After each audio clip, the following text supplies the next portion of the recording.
Ayaw niya ninyo gamitin ng presidente yung kapangyarihan na ibinigay ninyo sa kanya. Ang publiko po, in general, napapraning pagdating sa martial law. Ano?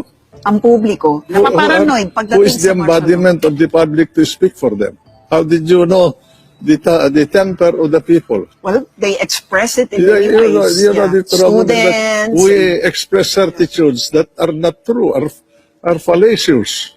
You know, to tell you the truth, people, even now, feel more secure, according to them, to the people that I talk to, because I travel almost every month from Manila all the way to the north by car.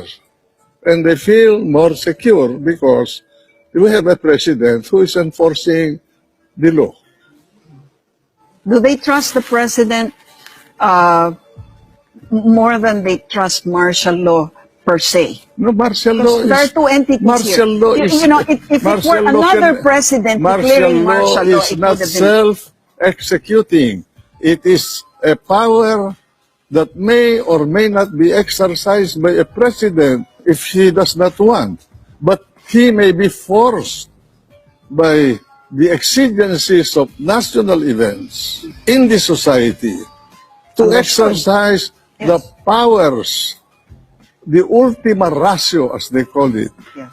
available to a government, not to protect himself or his position, but to protect you and the public so that the country will not be damaged and the people will not be injured. But it could also be abused, as it had Well, been any abused. power is subject to abuse. There is no such thing. So, no power that is not subject to abuse So, by that's why... different degrees. O kaya nga sir, kaya ako na itatanong, sa ilalim ni President Duterte, sa tingin niyo po ba siya ay magiging responsable sa paggamit ng martial law? You have to trust him. You voted for him to become president.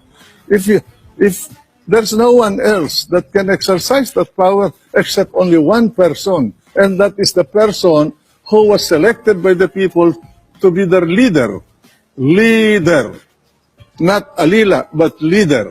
Can anybody say, oh, Duterte has gone out of the Constitution? Then if so, why not? People are saying he has. Why not impeach with him? EJK and... Huh? Oh, Yeah. people, who are people?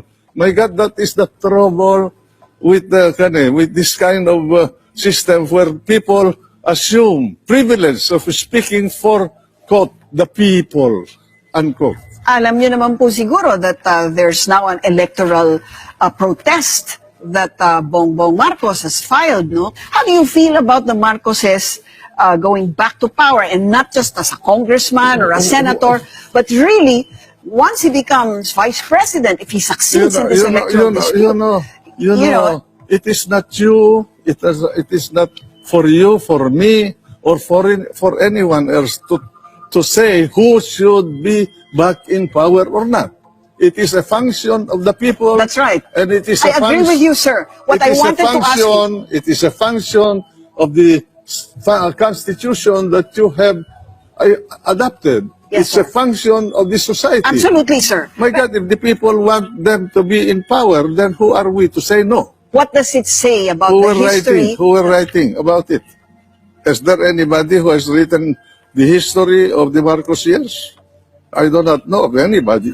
Some people have accused other people of revising history. That What is the the history that we are seeing now or reading now is a revisionist history. What is the history? Where What is- martial law was actually You know, history the is all- 20-year dictatorship of Marcos, as opposed to what was taught to those Well, the who people who grew are up after The people who are Marcos was talking like voted that out. are the people that encountered in my readings of history, where they want to portray what they believe to portray and put aside the things that they do not want. No? It is not like that, you know.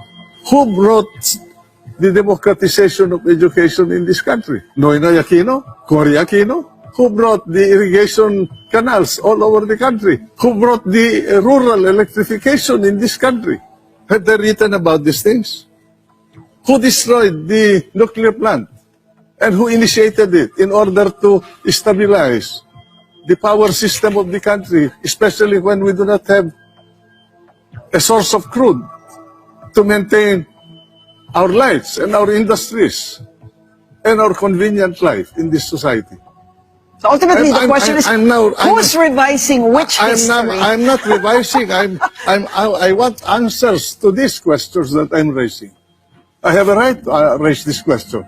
That's why people do not want to meet me in a face-to-face intellectual combat like this, because I ask them questions that they could not answer. Wow, sir. Come on. You know, 51 years of political life and what, 8 presidencies. Who am I to debate with you? I'm not saying that I know everything, but when I deal with a problem, even during martial law, I go into it and learn it deeply in order to be able to handle the situation. We did see that, sir.